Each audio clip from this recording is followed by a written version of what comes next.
एक औरत का पति अपने 4 साल के बेटे को गोद में उठा करके पड़ोस में होने वाले फंक्शन में गया था। वहां पर से निमंत्रण आया था। घर में पत्नी थी जो कि फिलहाल अपने कमरे में अकेली थी और पत्नी अपने घर में अपने प्रेमी को बुला लेती है, उसके साथ खूब मज़े से संबंध बनाती है और उसके बाद उसको एक अलग कमरे में जो खाली पड़ा हुआ था उसमें छुपा देती है। और 2 कमरे उन पति पत्नियों के थे।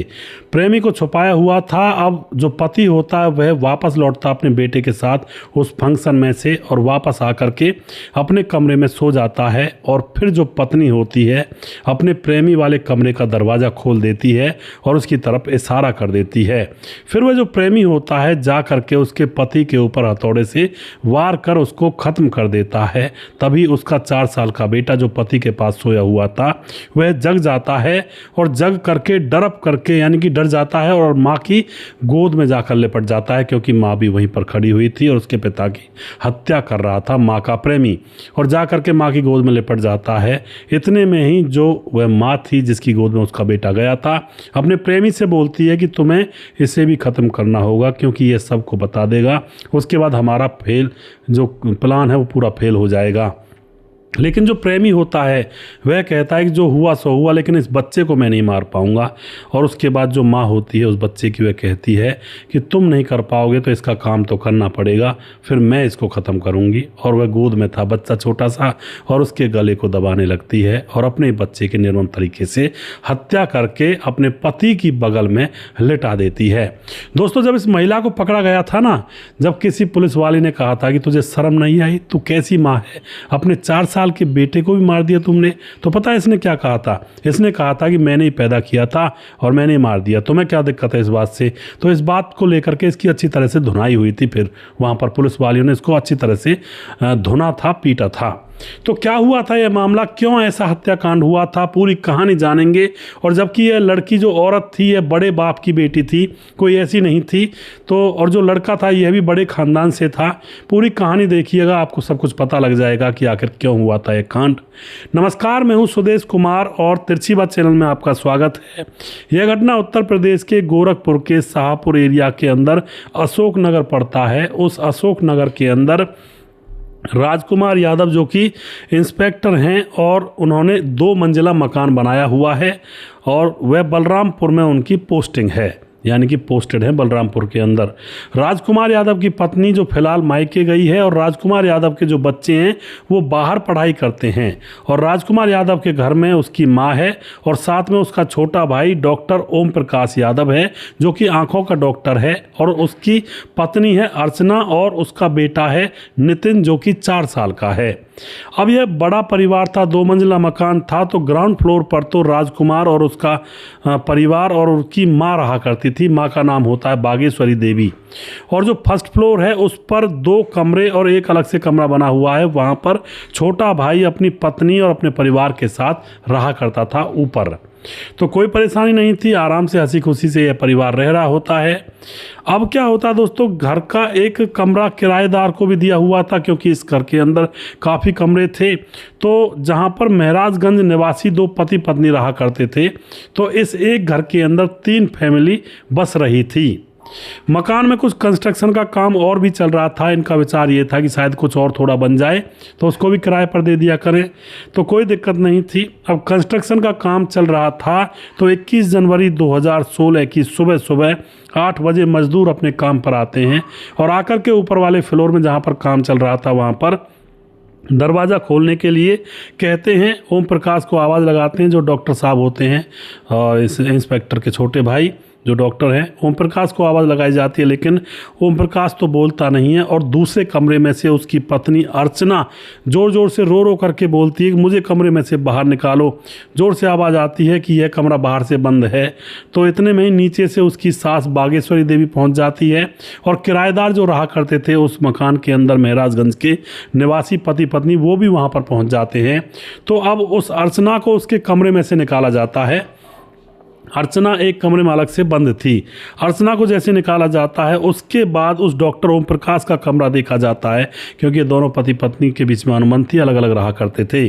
तो अब उस डॉक्टर साहब का कमरा देखा जाता है तो दोस्तों वहाँ पर दूसरे कमरे में डॉक्टर ओम प्रकाश की लाश खून से लथपथ लहूलुहान पड़ी थी और उसकी बगल में उसका 4 साल का बेटा नितिन भी मृत पड़ा हुआ था। यह नज़ारा कितना मतलब भयानक होगा दोस्तों। जब वहाँ पर उसकी माँ आई तो माँ अपने बेटे को इस हाल में देख करके ज़ोर ज़ोर से रोने लगती है, अपने बेटे को फ़ोन करवाती है, बड़े बेटे राजकुमार यादव को। अड़ोसी पड़ोसी भी वहाँ पर आ जाते हैं। फिर किसी ने पुलिस के पास फ़ोन कर दिया होता है तो पुलिस भी वहाँ पर पहुँच जाती है और जा कर के वहाँ पर छानबीन करने लगती है। पुलिस ने एफआईआर दर्ज कर ली होती है और उसके बाद जांच करने लगती है। जो अर्चना के पिता होते हैं दीपचंद, वो पीसीएस में थे और उन्होंने तुरंत गोरखपुर के एसएसपी को सीएम ऑफिस से फ़ोन करवा दिया था कि जांच अच्छे से होनी चाहिए। हमारे इस घर में हमारी बेटी का घर है, वहाँ पर ये कांड हुआ है।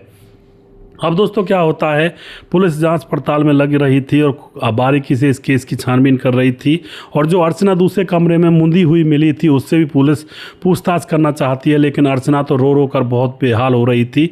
इतना रो रही थी कि मानो उसकी दुनिया ही उजड़ गई हो। लेकिन बाद में सब कुछ पता चलता है दोस्तों, बड़ा ही अलग ही विचित्र सा मामला था ये है। अब पूछताछ करने लगती है पुलिस तो पत्नी बात करने को तैयार नहीं थी और दूसरी बात यहाँ पर पुलिस ये देखती है कि शायद कोई लूटपाट का मामला हो, लेकिन वहाँ पर सिर्फ और सिर्फ हत्याएं की गई थी।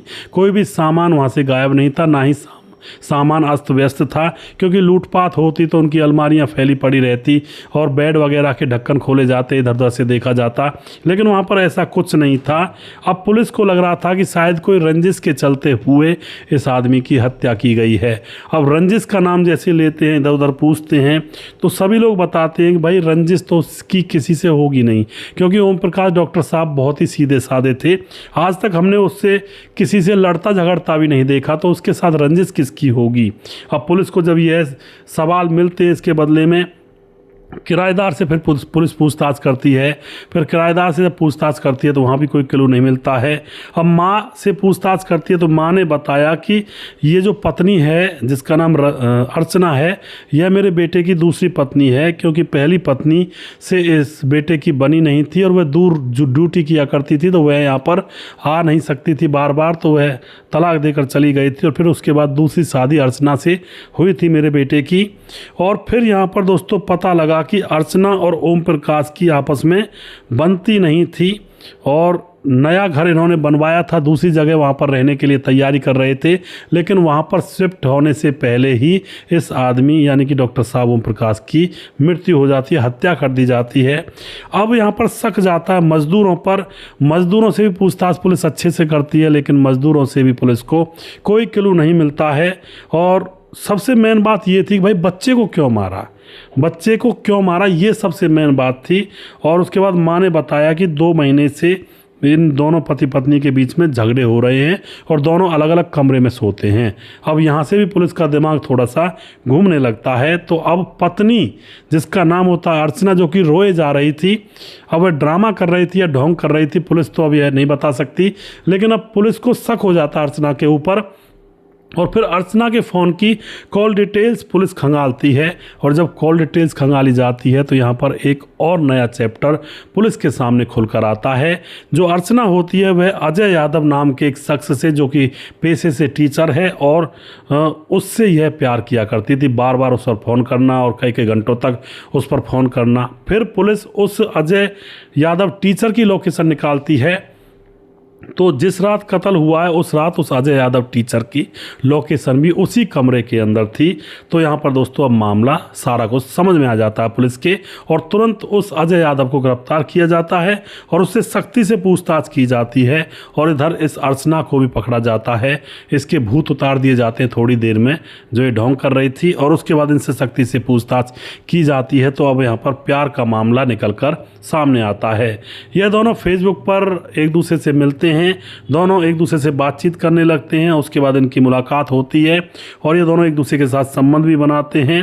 और फिर अब इतना इनका अति हो गई थी कि अब ये जो अर्चना होती है, अपने प्रेमी जिसका नाम होता है अजय यादव टीचर, उसको अपना रिश्तेदार बना करके अपने घर में ही रोक लिया करती और फिर उसके साथ घर में भी वह वही लीला किया करती जो वह करना चाहती है।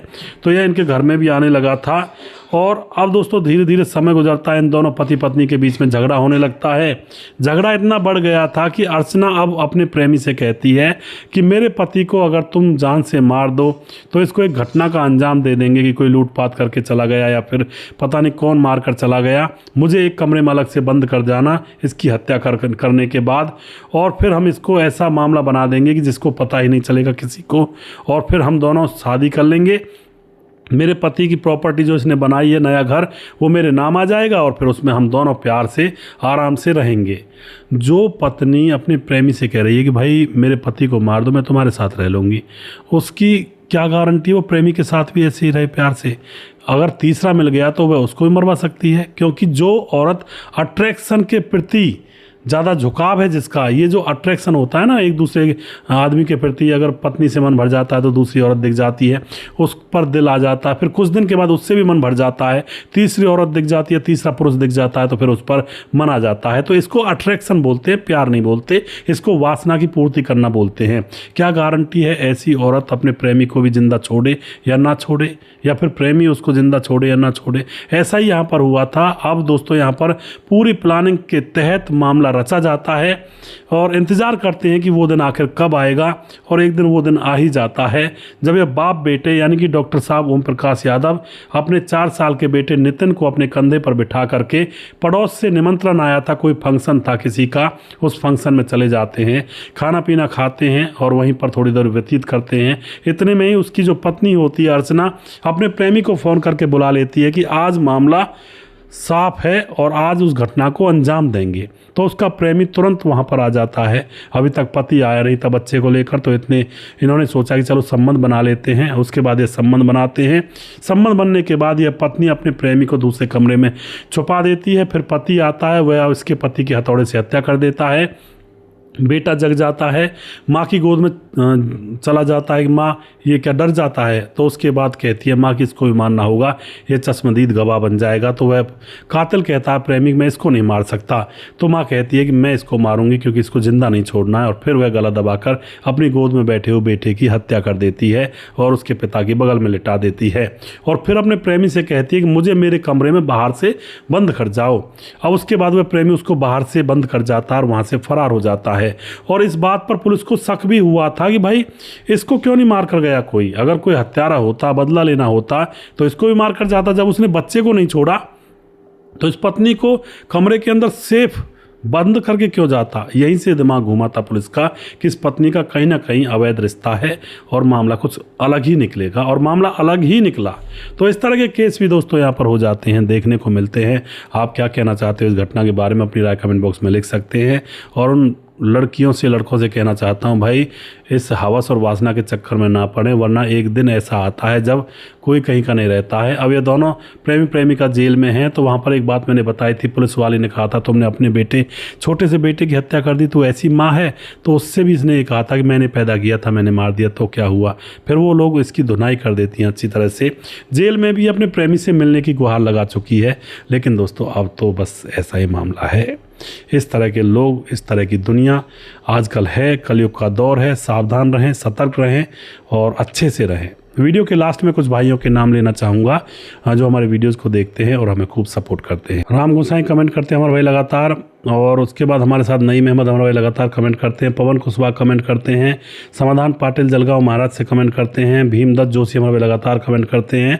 सिक्रम राज कमेंट करते हैं। चंद्रशेखर कुशवाहा, सुदेश सर आजकल यही हो रहा है प्रशासन में, जिस शहर में जो वहाँ कहीं सड़क खुदा पड़ा हुआ है, कहीं कुछ होता है तो ऐसी पड़ा हुआ है जी बिल्कुल। और उसके बाद हमारे साथ योगेश तोमर कमेंट करते हैं, राजेंद्र धेरू कमेंट करते हैं, सुदेश भाई राम राम, और कहानी दिल दहला देने वाली है। सुरेश नायक कमेंट करते हैं, बहुत अच्छी वीडियो लगती है सर आपकी, बहुत धन्यवाद करते हैं जी। और सुरेश नायक ने कहा कि हमारा नाम भी लें, बिल्कुल आपका नाम भी लिया है भाई मैंने। सुजीत कुमार हमारे भाई लगातार कमेंट करते हैं, गुरुजी राधे राधे। बलजीत सरकार कमेंट करते हैं, राम राम भैया जी। अरविंद राठौर जिला मध्य प्रदेश से हैं। जय भवानी हमारे भाई कमेंट करते हैं, पिपलिया मंडी मंदसौर मध्य प्रदेश से। और देवेंद्र कुमार कमेंट करते हैं, और उसके बाद दशरथ कुशवाहा कमेंट करते हैं, सोनू राज प्रजापत हैं कमेंट करते हैं, हृदय राम भारती, प्रवीण बघेल से पुरी से, मुकेश कुमार यूपी तरासी से, राम गोसाई दोबारा से कमेंट करते हैं, विंध्याचल राजभार कमेंट करते हैं, पंकज कुमार हमारे भाई लगातार कमेंट करते हैं, ललित कुमार देवांगन कमेंट करते हैं, सूरज डी हमारे भाई फिजी से कमेंट करते हैं, Tajil Rahman good morning from Sydney Australia भाई, वेरी सैड स्टोरी जी, बिल्कुल ताजिल रहमान बहन। और गुरुजी बहुत ही दुख की कहानी है, आंखों में आंसू आ गए जी बिल्कुल। और उसके बाद हमारे साथ है राम गोसाई दोबारा तिवारा से, और कोई हैं रजत सैनी कमेंट करते हैं, और ब्रजेश राजभार कमेंट करते हैं, मोनू जैन कमेंट करते हैं, उदय नारायण कमेंट करते हैं, लक्ष्मण ढेलू कमेंट करते हैं, राम मोहम्मद यासीन लाहौर पाकिस्तान से कमेंट करते हैं, राधे श्याम शर्मा सिरसी जयपुर राजस्थान से कमेंट करते हैं, राजकिशोर चौरसिया महाबलेश्वर महाराज से कमेंट करते हैं, छगनदास खारडाबाद राजस्थान से, और दुर्योधन भाई कमेंट करते हैं लगातार। और उसके बाद सुशील चौधरी हमारे भाई लगातार कमेंट करते हैं। जिस भाई का नाम रह गया उस भाई का नाम अगले वीडियो में ज़रूर लूँगा, अगला वीडियो बहुत जल्दी फिर से लेकर आऊँगा। तब तक आप खुश रहें, सावधान रहें। जय हिंद, जय भारत।